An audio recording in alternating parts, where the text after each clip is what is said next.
In tonight's Skilled to Work, we find out how local educators are laboring to close the skills gap to keep area industries supplied with talented employees.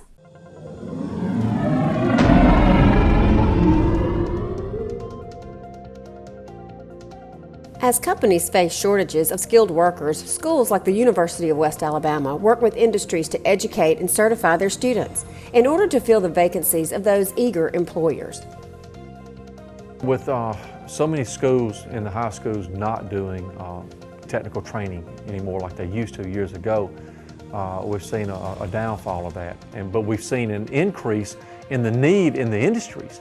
They are really needing technical people to be able to come to work for them now, not just to show up to work on time and attend work every day, but they need to have some technical skills, whether it be electricity, electronics, motor controls. It could be any of the technical fields, welding, it doesn't matter. There's such a need for it in all of the industries right now. With the shortage of skilled workers, it has forced the industries to depend on workforce developers like East Mississippi Community College to supply them with needed talent.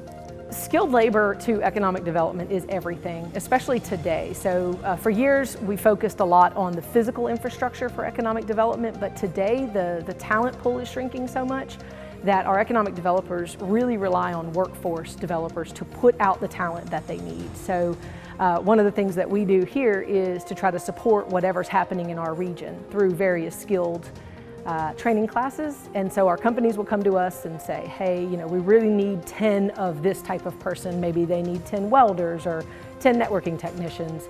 And then our job is to figure out how to get them those 10 people. Parents, grandparents, and even students may not always understand the importance of learning a skill or a technical trade. But what do the teachers think? Especially the ones who teach at technical schools like Ross Collins in Meridian. What are the folks on the inside thinking? We educators, where would you send your children? Well, I have 2 boys myself, and I knew without a shadow of a doubt that I wanted them to be involved in career and technical education because I know the leadership that it instills, the skills that they learn. For example, getting to work on time and being there, being focused while you're at work. And the teachers that we have here at Ross Collins, every one of them came from industry.